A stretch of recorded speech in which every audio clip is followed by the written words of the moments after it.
The Green Climate Fund (GCF) was created in 2010 by the United Nations Framework Convention on Climate Change (COP16) in Cancun, Mexico.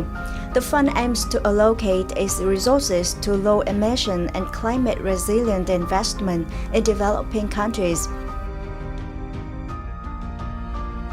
The GFC has received commitments totaling $10.3 billion, in which $6.7 billion have been provided.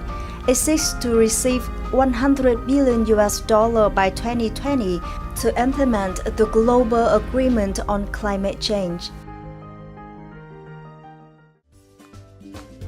Recently, the first GCF-funded project for Vietnam entitled Improving the Resilience of Vulnerable Coastal Communities to Climate Change-Related Impacts in Vietnam was announced in Hanoi.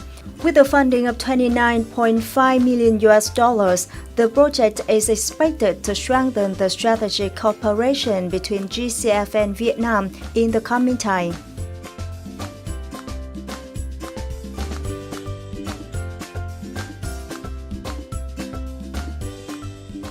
Hello and welcome to Sharing Vietnam. Vietnam is one of the first countries in the world receiving funding from Green Climate Fund to support coastal communities in dealing with the impact of climate change. Today, let's have a talk with Ms. Akiko Fujii from UNDP to get to know more about the project. Hello and thank you for joining our show today. Could you share with us some highlights of the first project funded by GCF in Vietnam, and what is the importance of the project? I think the importance of this project is quite evident in the fact that country is one of the top 10 vulnerable countries with regard to the climate change, and particularly affecting the coastal provinces of 28 provinces in the coastal zone. For example, every year up to 60,000 houses on the coastal zones are either damaged or destroyed, meaning the extent of the lives, assets, livestock, and people's livelihood have been affected by these events.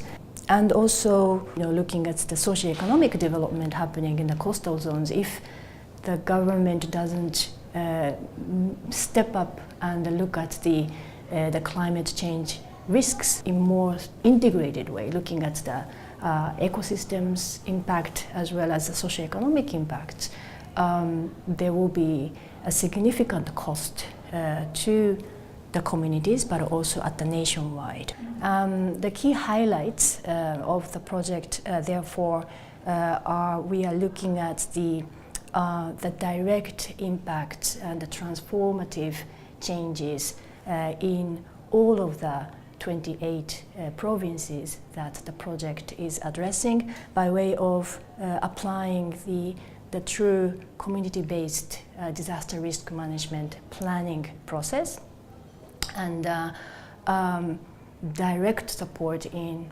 particularly 7 provinces out of these 28 provinces by assisting the mangrove rehabilitation up to 4,000 hectares of the land in the coastal area, as well as the 4,000 new housing support in 7 selected provinces.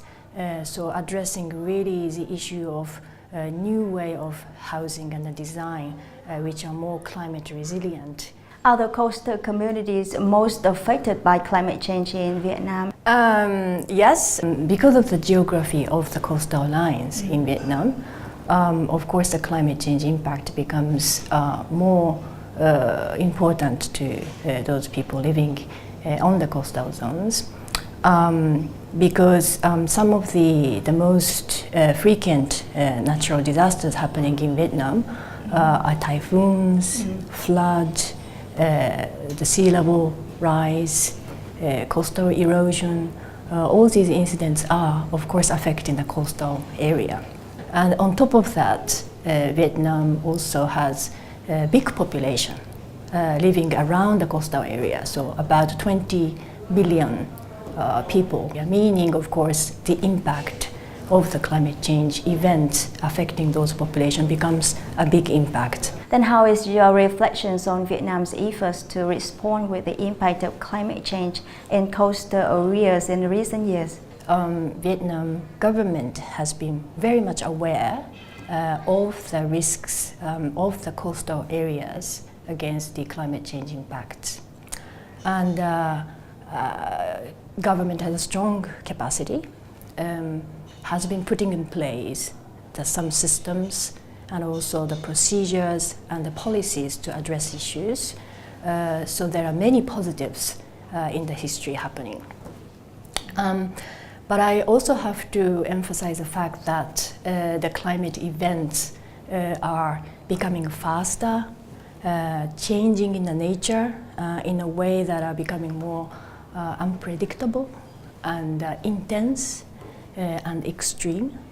Another factor is also the fact that the coastal zones are developing very quickly and dynamically economic growth and development. And some of the industries' growth on the coastal area also affected very much the ecosystem of the entire area.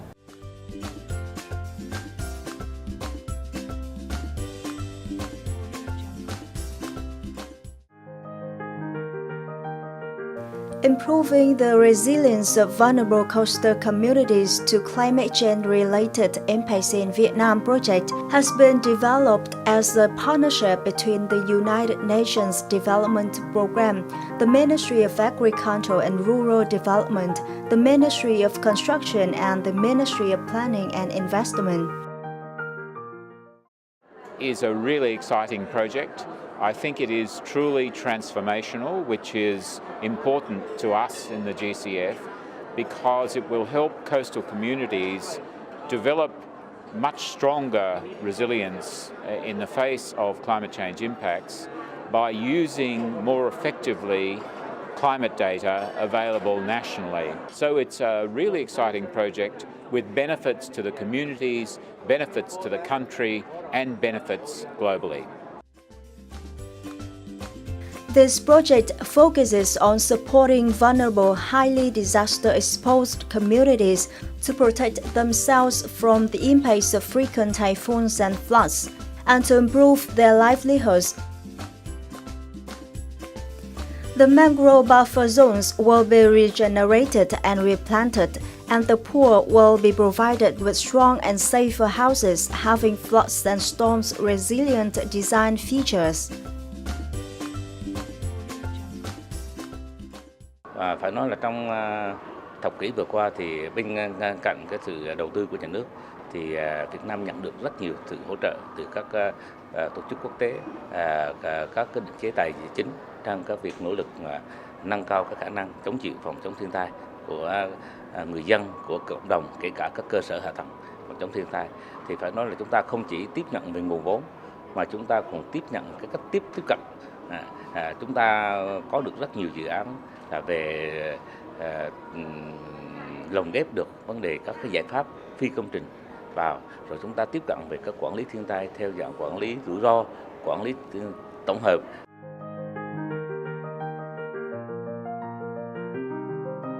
Vietnam is considered one of the 30 countries at extreme risk to climate change. For the past decades, households living at coastal zones are usually directly affected by typhoons, and many of them live in unsafe houses.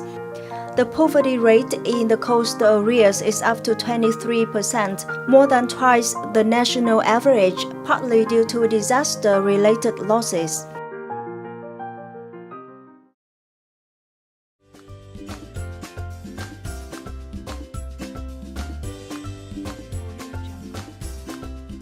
Then who will be the beneficiaries of this project?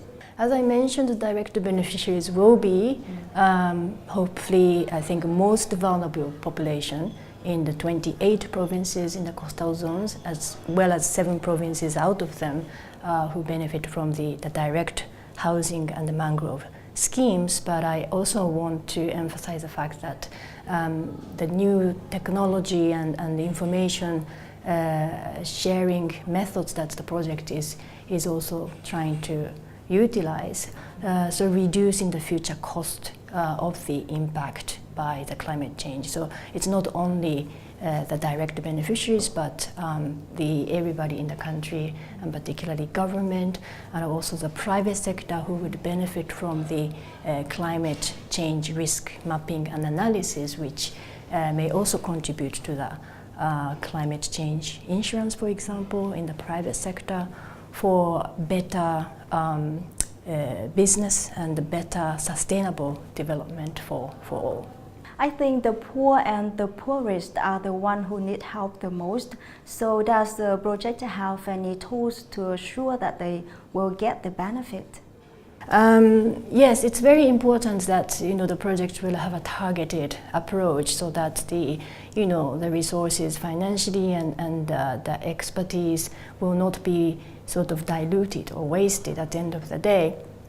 We are very confident in that extent that over the past 2 years we have had extensive consultation processes, including the community and the beneficiary members themselves, as well as the different range of experts and the government ministries, cross-cutting agencies, to really make positive inputs into the planning of the project. So we are very confident that the current plan is targeting at the most vulnerable, needy communities.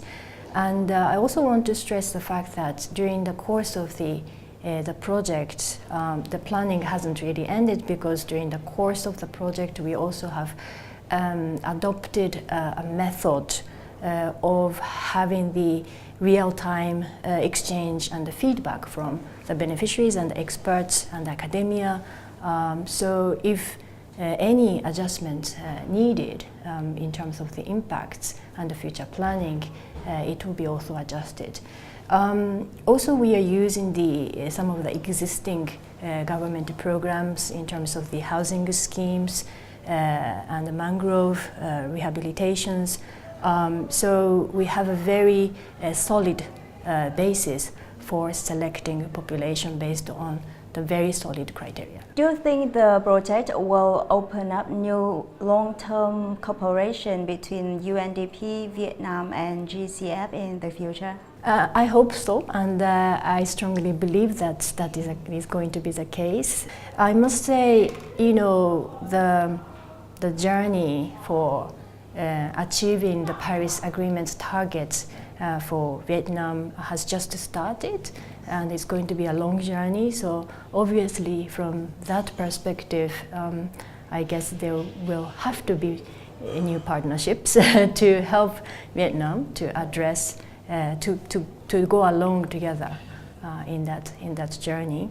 And we have been engaging with many productive conversations with the government and the partners in new areas of engagement, particularly in the green growth areas, by focusing on some new technologies to reduce the carbon emissions in some industries like fertilizer, cement industries, sectors, and also looking at the sustainable forestry sector, which has a significant impact in the CO2 emissions in the future for Vietnam. So there are many areas that we are looking at as a future collaborative areas. Thank you for your sharing. And that's all for Sharing Vietnam today. Thank you for watching and see you next time.